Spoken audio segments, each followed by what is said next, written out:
कार्यक्रम के पुण्यार्जक परिवार हैं Shri Parasnath rerolling mills limited, Durgapur 1, Vardhaman, Paschim Bangal. Amita Jain, wife of Anil Kumar Jain. Sangeeta Jain, wife of Vipin Kumar Jain. Manak Chand, Kamla Devi, Rakesh, Neetu, Rishabh एवं Ayushi Musharraf, B123, Sethi colony, Jaipur, Rajasthan. Shrimati Sarla Jain, wife of Shri Padam Prasad Jain. Shrimati Savita Jain, wife of Shri Dhanendra Jain. Anshul Jain, Parul Jain, Jain store, Patparganj, Delhi. Ram Ratan, Ratni देवी पाटनी। प्रकाश चंद, सारिका पाटनी। प्राची जैन, कीर्तिश जैन एवं समस्त पाटनी परिवार। मेड़ता सिटी, जिला नागौर, राजस्थान।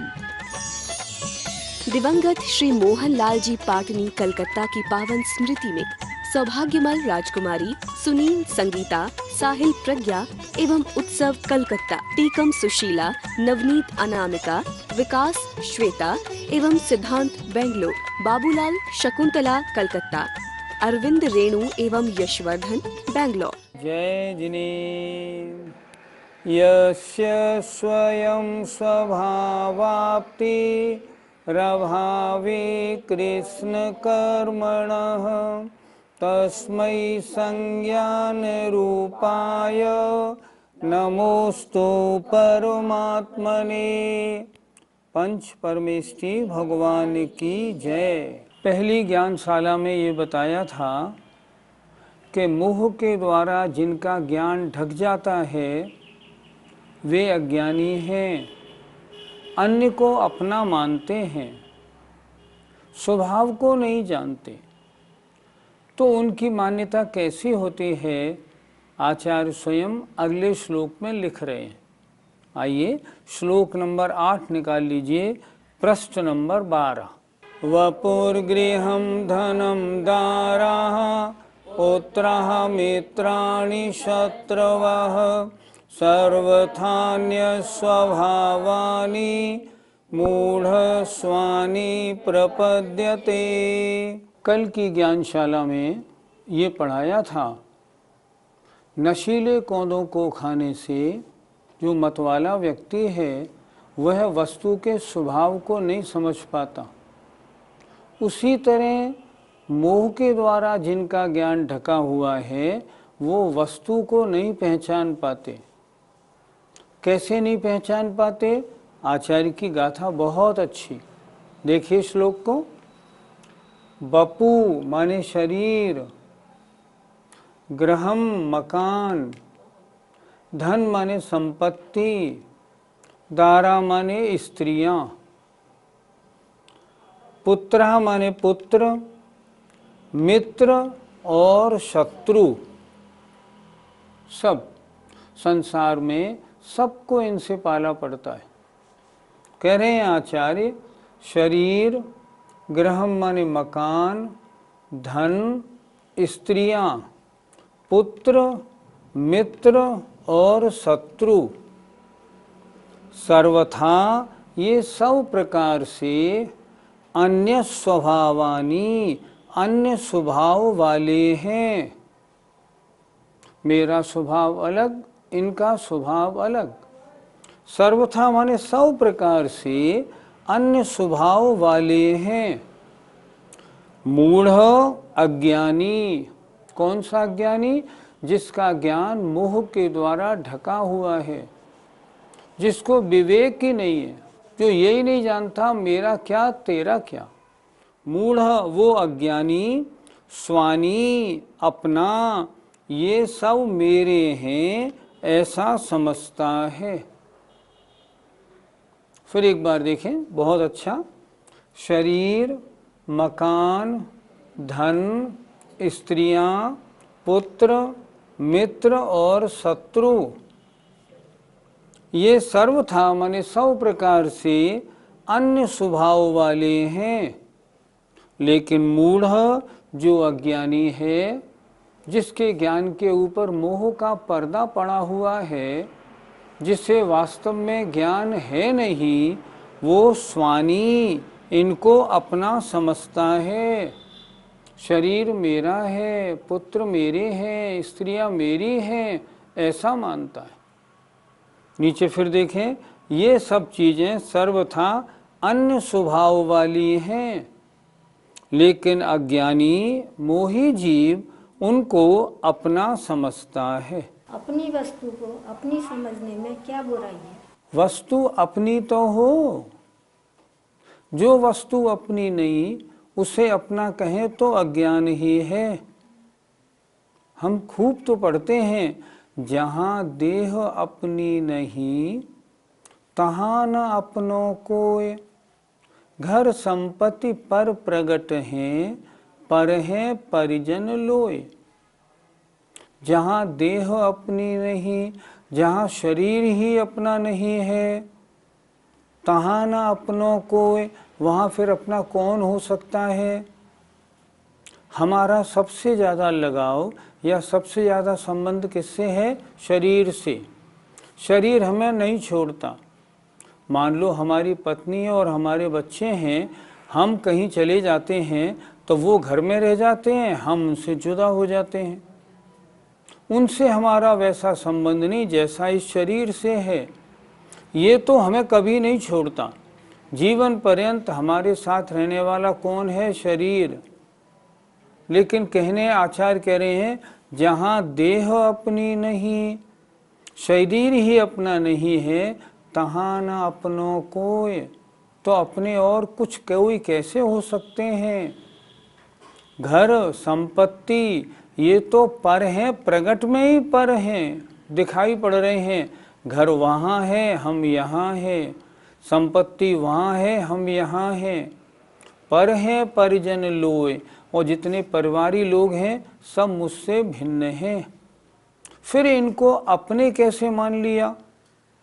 अपनों को अपना कहने में बुराई नहीं, हम मानते हैं बुराई नहीं, लेकिन वे अपने तो हों। ये हमारा अज्ञान है कि हम इन शरीर आदि को अपना मानते हैं। वास्तव में हमारा इनका संबंध मात्र है। इस पर्याय में ये हमको प्राप्त हो गए हैं, इसलिए इतना ही संबंध है, मेरा कोई नहीं, मेरा तो बस मैं अकेला हूँ, ऐसा श्रद्धान बनाना चाहिए। संबंध कितने प्रकार के होते हैं? संबंध आचार्यों ने 3 प्रकार के बताए हैं। एक संयोग संबंध, एक संश्लेष संबंध, एक तादात्म्य संबंध। संयोग संबंध जैसे मान लो मेरे इन वस्त्रों का और मेरा, अभी मैंने पहना, संयोग हो गया, मैंने उतारा, ये अलग हो गए, फेंक दिया, चले गए, ये संयोग संबंध। दूसरा होता है संश्लेष संबंध, जैसे एक मेक तो हैं पर हैं दोनों अलग अलग, जैसे कर्म और आत्मा 2 भिन्न पदार्थ, ये कैसे हैं? बिल्कुल एक मेक हैं। या जैसे माने थन से निकला हुआ दूध, इसमें क्या है? दूध भी है और पानी भी है, दोनों मिले हुए हैं। हमने अग्नि के ऊपर रख दिया, पानी सारा भाप बन के उड़ गया, अब कढ़ाई में क्या बचा? दूध बचा। दूध और पानी का संबंध, जो संबंध किन्हीं कारणों से अलग हो जाए, दिखे एक सा, वो कहलाता है संश्लेष संबंध। हमारा और शरीर का संबंध संश्लेष संबंध, शरीर और आत्मा का एक मेक संबंध है। ये दोनों संबंध मेरे नहीं हैं। एक होता है तादात्म्य संबंध। तादात्म्य संबंध जैसे मेरी आत्मा का और ज्ञान दर्शन का संबंध, गुण गुणी का संबंध, ये क्या है? तादात्म्य संबंध है। आत्मा होगी तो ज्ञान दर्शन होगा, ज्ञान दर्शन होगा तो आत्मा होगी। मेरा क्या है? ज्ञान दर्शन आदि गुण मेरे हैं। शरीर मेरा नहीं, कर्म मेरे नहीं, स्त्री पुत्र आदि मेरे नहीं, संयोग संबंध मेरा नहीं, संश्लेष संबंध मेरा नहीं, हाँ तादात्म्य संबंध है, वो मेरा स्वरूप है। तो तादात्म्य संबंध को हमें अपना मानना है, अन्य को नहीं मानना। हम इनको अपना नहीं मानेंगे, लोक व्यवहार कैसे चलेगा? लोक व्यवहार के लिए इनको अपना मानना, इसकी मने आचार्य नहीं कर रहे हैं। मैं मंदिर से घर जाऊंगा तो अपने मकान में घुसूंगा या दूसरे के मकान में? नहीं नहीं, मैं अपने मकान में ही प्रवेश करूंगा। क्यों करूंगा? ये मकान मेरा है। तो ये मानिए ना, ये मकान मैंने बनाया, इस पत्नी के साथ मेरे फेरे पड़े, इसलिए ये मेरी कही जाती है। ये मकान मैंने बनाया, इसलिए ये मकान मेरा है, बस इतना। लेकिन वास्तव में मेरा कुछ नहीं। सामायिक पाठ में एक पंक्ति बड़ी सुंदर आती है, मेरो है एक आत्म तामे ममत जुकीनो, और सबे मन मम भिन्न जान समता रस भीनो। मात पिता सुत बंधु मित्र ती आदि सबे यह, मोते न्यारे जान जतारत रूप गयो अब। मेरो है एक आत्म, मेरा तो सिर्फ एक आत्मा है, बस उसी में मुझे ममत्व है। ममत्व माने मेरापना। और सब है, और अन्य सब पदार्थों को भिन्न जान, ये सब मुझसे भिन्न है। समता रस भीनो, मैं समता परिणाम रूप परिणमन करता हूँ। ये बच्चा है, मुझसे उत्पन्न हुआ है, इसलिए मेरा कहा जाता है। वास्तव में मेरा कोई नहीं, मेरा तो मैं हूँ। अगर वो आप मानते हैं और वो आपका है, तो वो आपके साथ हमेशा क्यों नहीं रहता? सोचें, वो वहाँ रहता है, आप यहाँ रहते हैं, इसका मतलब वो आपका नहीं। आपका वो जो आपके साथ हमेशा रहे, जो परभव में भी आपके साथ जाए, वो तो आपका। जो यहीं रह जाए वो आपका कैसे हो सकता है? इसलिए लोक व्यवहार के लिए मानने में आपत्ति नहीं, पर वास्तव में अपना मानने में आपत्ति है। तो फिर इन सब चीजों से ममता कैसे छूटे? अगर हम उनकी वास्तविकता को जान जाएं तो ममता अपने आप छूट जाए। बेटा है, बेटा 20 वर्ष का हुआ, वो चला जाता है, मेरा था तो मेरे साथ रहता। पिता का स्वर्गवास हो जाता है, घर मकान सारे यहीं पड़े रह जाते हैं, तुम्हारे हैं कहाँ? हम समझें तो सही, मेरा कौन है और मेरा कौन नहीं है। हमारे ऊपर मिथ्यात्व का, मोह का ऐसा पर्दा पड़ा हुआ है कि इन चीज़ों से हमारा ऐसा राग लगा हुआ है, जो इनको हमने अपना मान रखा है। वास्तव में मेरा कोई नहीं, मैं तो सिर्फ अकेला स्वयं ही हूँ और मेरा कोई है ही नहीं। जब तक ऐसी धारणा नहीं बनेगी तब तक अज्ञानीपना छूटेगा नहीं। ममता छोड़ने का रास्ता ये है, हम वास्तविकता का ज्ञान करें। मेरे ये होते तो मेरे साथ हमेशा रहते।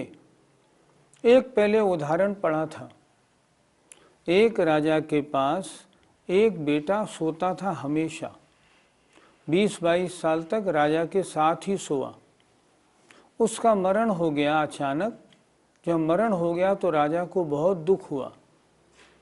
राजा ने कहा, अब ये मर के मालूम नहीं कहाँ गया होगा, बिना मेरे ये बहुत रोता होगा, वो मेरा था, मेरे बिना रह ही नहीं सकता।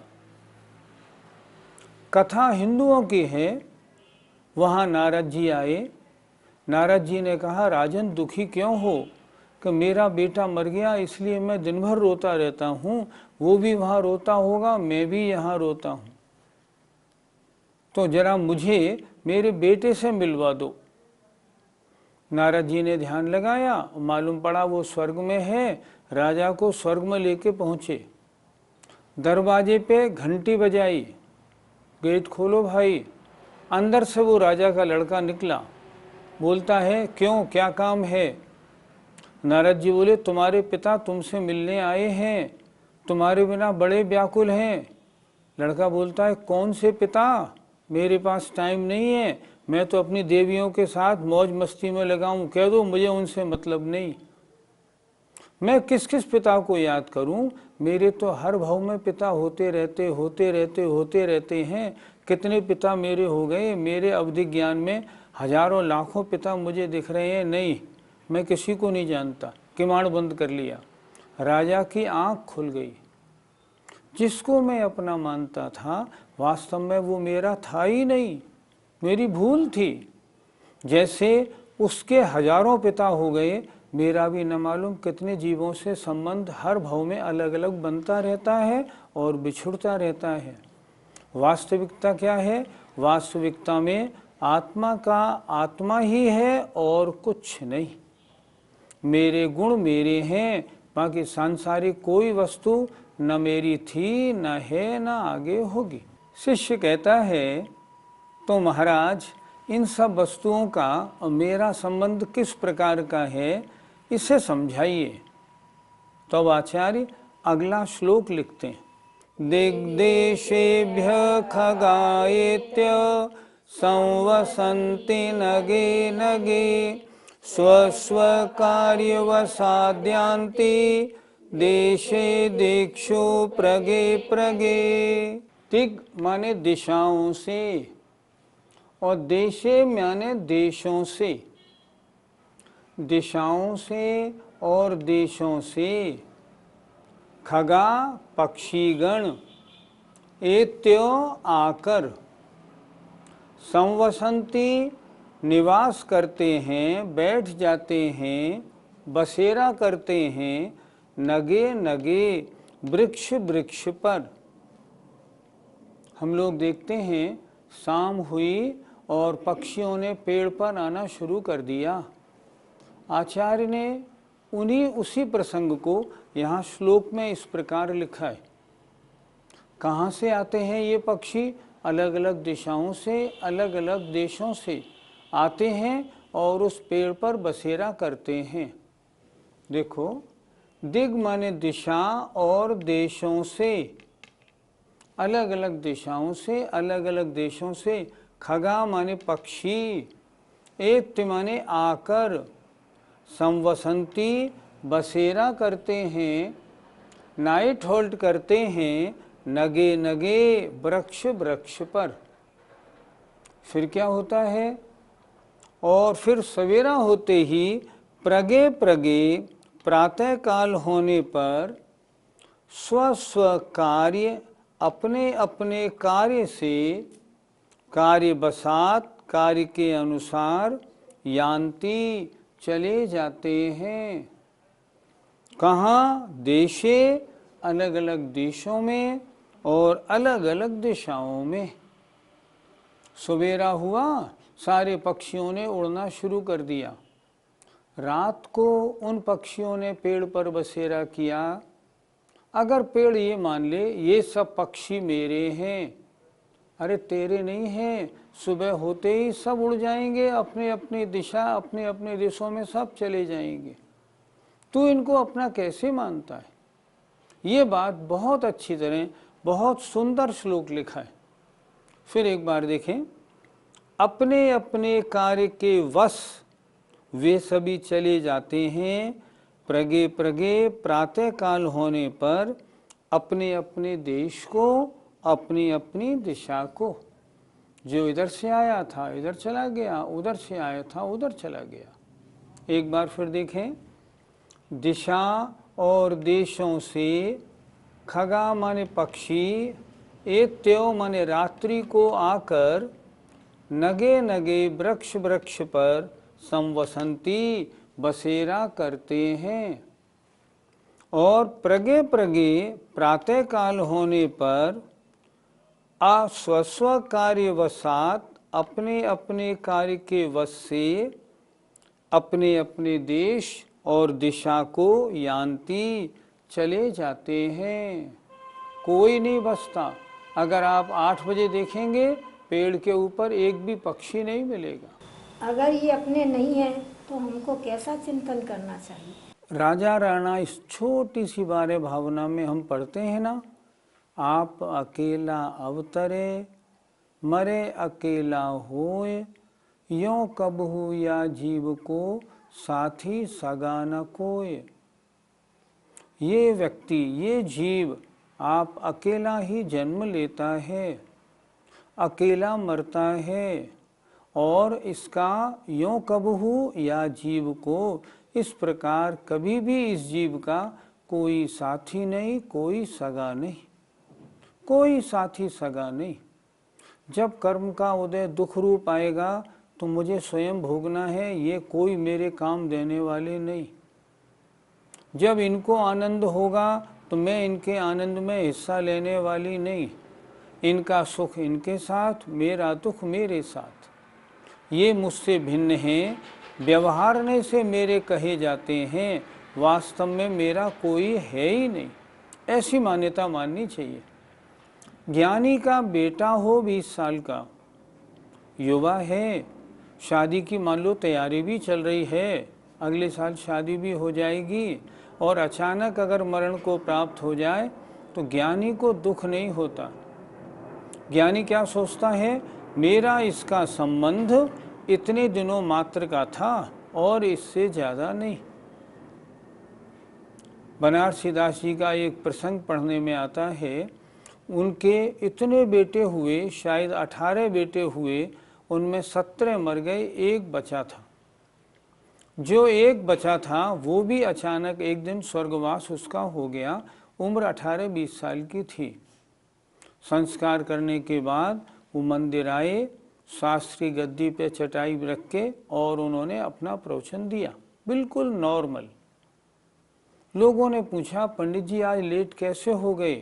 तो ज्ञानी ने उत्तर दिया, कोई नहीं, एक मेहमान बहुत दिनों से घर में था, आज उसको विदा करने में थोड़ा टाइम लग गया।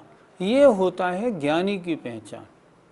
तो हमें कैसा अपनी मान्यता बनानी है? ऐसे बनानी है, ये कोई वस्तु मेरी है नहीं, इन सब का मेरा संबंध एक निश्चित समय के लिए है। अपने अपने समय के अनुसार जैसे पक्षी उड़ जाते हैं ना, ये सब भी चले जाएंगे, बस मैं अकेला हूँ, अकेला ही रह जाऊँगा। इस श्लोक से हमें क्या शिक्षा लेनी चाहिए? इस संसार में जितनी सामग्री मुझे मिली है, पुण्य के उदय से सुख देने वाली, पाप के उदय से दुख देने वाली, ये सारी सामग्री मिली है, ये सारी सामग्री मेरे पुण्य पाप का फल है। लेकिन इनमें कोई भी मेरा नहीं है, और इनके परिणमन में मुझे स्वयं भी खेद या हर्ष नहीं करना चाहिए। मुझे बड़ी मुश्किल से मनुष्य पर्याय दुर्लभ मिली है, मैं इनके झगड़ों में न पड़ के और आत्म कल्याण का मार्ग चुनूं। अनादिकाल से मेरा संसार भ्रमण क्यों हो रहा है? क्योंकि मैंने पर वस्तु में अपना माना। इसी का नाम तो मिथ्यात्व है। आचार्य कुंद महाराज ने समय सार में कहा है, कम्मेणो कम मम्मीय अहमिदियः कम च कम्मणो कम्मम जाये सा खलु बुद्धि अपरिबुद्धो हवदि ताव। कर्म और नो कर्मों में जितनी चीज़ें दिखाई पड़ती हैं, ये सब नो कर्म हैं। अहमिदि अहकम च कम्मणो कम्मम, मैं यह हूँ और ये कर्म नो कर्म मेरे हैं। जब तक ऐसा चिंतन है तब तक अज्ञानी है, मूर्ख है, संसार भ्रमण करने वाला है। कितना अच्छा लिखा कुंद महाराज ने। धारणा कैसी बनानी है? मेरा कोई नहीं, मैं तो अकेला आया हूँ, अकेला जाऊँगा। दुर्लभ मनुष्य पर्याय मिली है, मुझे अपना कल्याण करना है। मैं भ्रांतियाँ न पालन करके राग द्वेष के चक्कर में न फंसूं और अपने जीवन को सफल बनाऊं। आप सभी श्रोता लोग जो इष्टोपदेश सुन रहे हैं, मात्र श्रोता बन के न रह जाएं। आप सुने, इसको ग्रहण करें और फिर इसका चिंतन करें कि पूज्यपाद स्वामी ने जो ये श्लोक लिखा है, वास्तव में ऐसा है या नहीं। अगर वास्तव में ऐसा है तो मैं अपनी धारणा क्यों नहीं बदल देता हूँ। आज तक तो मेरी ममता इन सब चीज़ों में थी, अपने जेवरात में, अपने घर में, रुपए पैसे में, बच्चों में, पति में, माँ बाप में। लेकिन मैं लोक व्यवहार तो करूं, पर रोज मान्यता बनाऊं, मेरा कोई नहीं, मेरा तो मैं सिर्फ अकेला हूँ। इसी का नाम तो भेद विज्ञान है। शरीर भिन्न है, आत्मा भिन्न है, इसका ज्ञान होना, इसका नाम भेद विज्ञान है।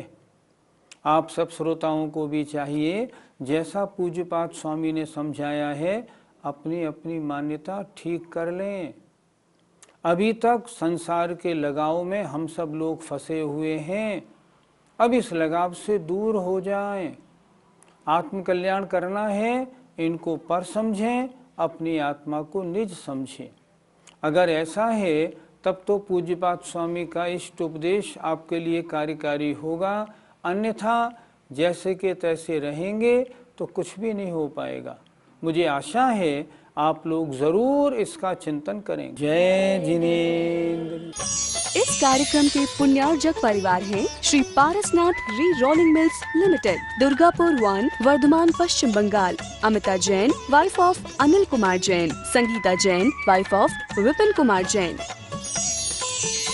मानक चंद, कमला देवी, राकेश, नीतू, ऋषभ एवं Ayushi Musharraf, B123 Sethi colony, Jaipur, Rajasthan. Shrimati Sarla Jain, wife of Shri Padam Prasad Jain. Shrimati Savita Jain, wife of Shri Dhanendra Jain. Anshul Jain, Parul Jain, Jain store, Patparganj, Delhi. Ram Ratan, Ratni देवी पाटनी। प्रकाश चंद, सारिका पाटनी, प्राची जैन, कीर्तिश जैन एवं समस्त पाटनी परिवार, मेड़ता सिटी, जिला नागौर, राजस्थान। दिवंगत श्री मोहन लाल जी पाटनी कलकत्ता की पावन स्मृति में सौभाग्यमल राजकुमारी सुनील संगीता, साहिल प्रज्ञा एवं उत्सव कलकत्ता, टीकम सुशीला, नवनीत अनामिका, विकास श्वेता एवं सिद्धांत बेंगलोर, बाबूलाल शकुंतला कलकत्ता, अरविंद रेणु एवं यशवर्धन बेंगलोर।